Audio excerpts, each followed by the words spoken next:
Syria has condemned US sanctions imposed on its president, Bashar al-Assad, saying they're just part of America's attempt to impose its will on the region. All eyes will now be on Washington to see whether US President Barack Obama will apply even more pressure when he delivers a major foreign policy speech in a few hours' time. Middle East correspondent Ben Knight reports.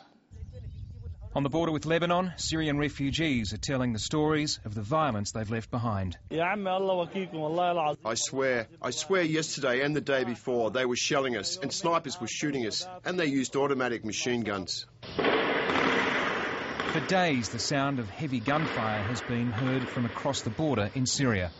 Foreign journalists are not allowed into Syria to verify the reports, but the mayor of this town says there are now more than 4,000 refugees here and more are coming in. Human rights groups say more than 700 people have been killed in the Syrian crackdown and many more injured or arrested. One of the few foreign journalists to have made it into Syria was Al Jazeera's Dorothy Pavaz, but even then she was arrested at the airport as soon as she arrived and held in Damascus before being deported to Iran. I was in the Syrian detention center for three days, 2 nights, and what I heard were just savage beatings. Mid-morning to late into night, at random times, you would hear just beatings and screams and cries, and you want to cover your ears, but someone should hear these people. Someone should understand what they're going through. The US has so far held back on imposing sanctions directly on Syria's president, Bashar al-Assad. But today that policy changed. In response to the continued violence, both the United States and the EU have imposed sanctions against senior Syrian officials, and today we discussed additional steps that we can take to increase pressure and further isolate the Assad regime. But some Middle East experts think the sanctions won't have much impact. The best I think that we can expect out of American policy in the coming days is heavy pressure that then translates into changed domestic dynamics within Syria. If it gives a boost to protesters, perhaps. The United States has been struggling to present a consistent policy on the uprisings in the Middle East. Its cautious approach on Syria falls way short of the airstrikes on Libya, but goes well beyond its muted criticism of Hosni Mubarak in Egypt.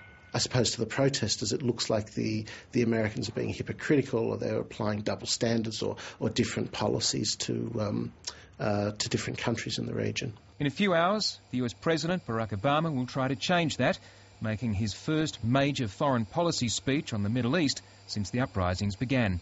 The President looks forward to giving this speech and sees it as an opportunity to sort of step back and assess what we've all witnessed, the historic change we've seen, and to talk about how he views it, the change we've seen, as a moment of opportunity. But the ground is shifting almost daily in the Middle East.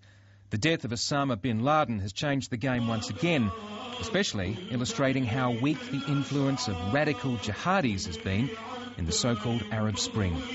Al-Qaeda could not take credit for the revolutions, but in his last tape recording, released overnight, Osama bin Laden praised them. The fall of the tyrant means the fall of humiliation and shame and fear and subjugation, and it conjures meanings of freedom and glory and courage and bravery. Then the winds of change blew in search of liberation, and Tunisia took the initiative. And as fast as lightning, the Knights of Egypt took a beam of light from the free ones of Tunisia to Tahrir Square.